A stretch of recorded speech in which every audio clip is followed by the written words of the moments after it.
So there's no question we're having a resurgence of heroin in the country.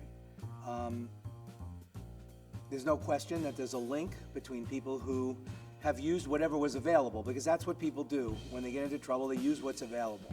So prescription opioid pills were widely available, and so the prescription drug abuse epidemic took hold. And then when prescription opioids became less available, some moved over to heroin.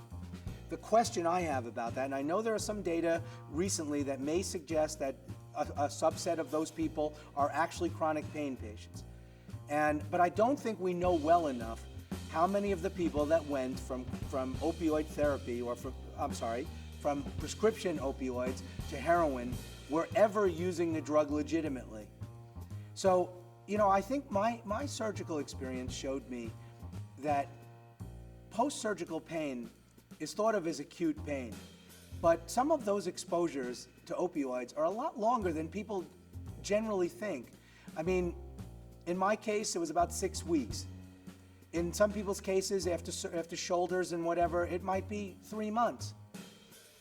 That's not trivial in a person with risk factors. And I do think there's a group or a subpopulation out there of young people with injuries who had surgeries, who got exposed to opioids. Categorically different thing to expose a middle-aged guy like me versus a 25-year-old who has a sports injury, right? I say this every time I lecture. I try to remind people, 85% of the addictions in the world are manifest by the age of 35. So an opioid exposure in a younger person should be taken that much more seriously, even if they have an injury that everyone, I would ask, would pray that they got exposed to opioids. But there's risk, and I think there's risk that varies in the population, and that risk needs to be assessed and planned for and managed. And so I think there is a group of people who are young, who got exposed in so-called acute pain management, probably went on prescription opioids for a time. Some of those people, unassessed, ran into trouble, and then when the prescription opioids dried up, that might have led a subset of those people to heroin. But I can tell you, I did this for 25 years. We were rarely, our team, falling all over ourselves to use opioids, even in the opioid heyday. Rarely were we falling all over ourselves to use opioids as first-line treatment in young people. If for no other reason, we knew the hormonal effects, we knew all kinds of effects that, before we didn't take a potentially 40-year opioid exposure lightly.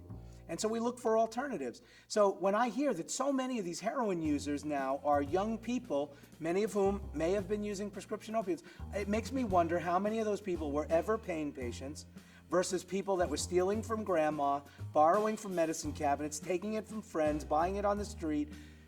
I think we talk just sort of way too glibly about these things. I just wish, yes, there's a connection, but could we know a little bit better how that connection, that large number of people, how they parse out? And I don't think we know that very well.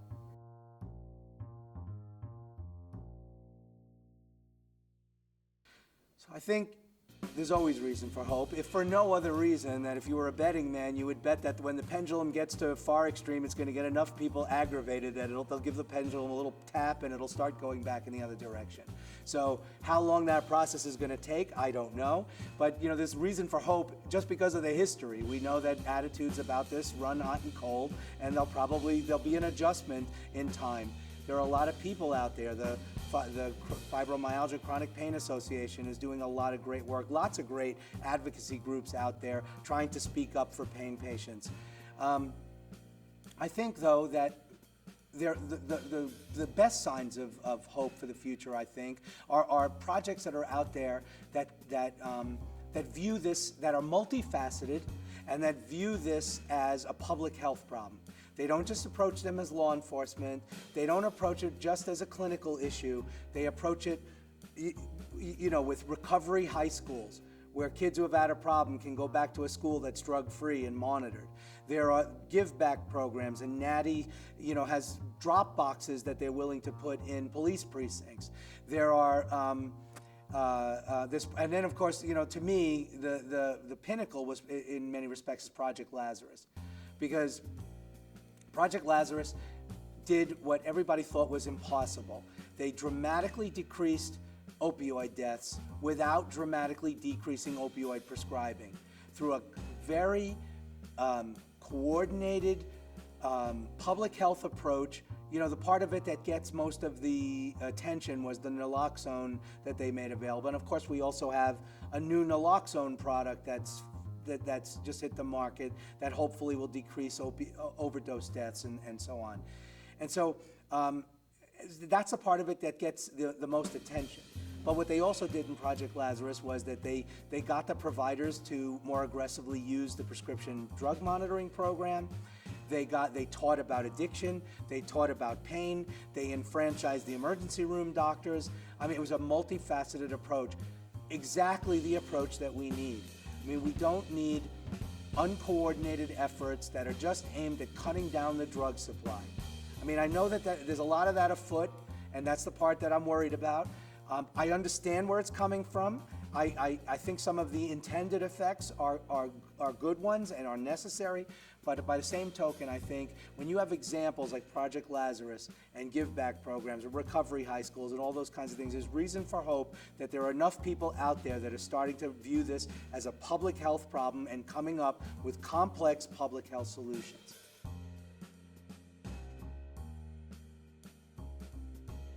I've written some on medical marijuana, and you know, from my perspective, and this doesn't include trials on cannabinoids that have been developed for pain management, just marijuana itself. I don't think the clinical trials data passes muster. Many years ago, I wrote a paper about the 4 A's: analgesia, adverse effects, activities of daily living, by which I meant functional level, and aberrant drug-related behavior, meaning the addiction-related outcomes. And that, to me, a good outcome in opioid therapy involves a good outcome in all 4 domains, not just your pain score going down. Are there people who could smoke marijuana legal when it's legalized or illegal? Are there people who could smoke marijuana and still have a good outcome, be functional human beings with tolerable side effects, not get addicted, not lose control, etc.? Of course there are. But I got to tell you, and maybe it is a biased view because of the people that I saw. I worked in an expert pain clinic setting, and I was a pain psychologist who was trained in addictions. So I saw the people that were having the biggest problems. Not many of those people who were struggling with their motivational level, struggling to stay functional and relevant to their family and in their lives, not many of those people could have added marijuana to their regimen and had a good outcome from the perspective of the 4 A's.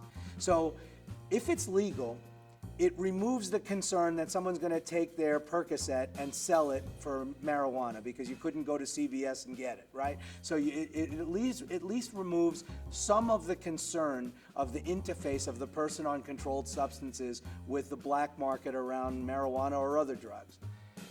What it doesn't remove is the idea that what we're trying to do is move people forward in their lives. And so you have to recognize that there are people for whom marijuana is going to undermine their function, and there are people for whom it's just going to be a weekend way to relax with friends once it's legal.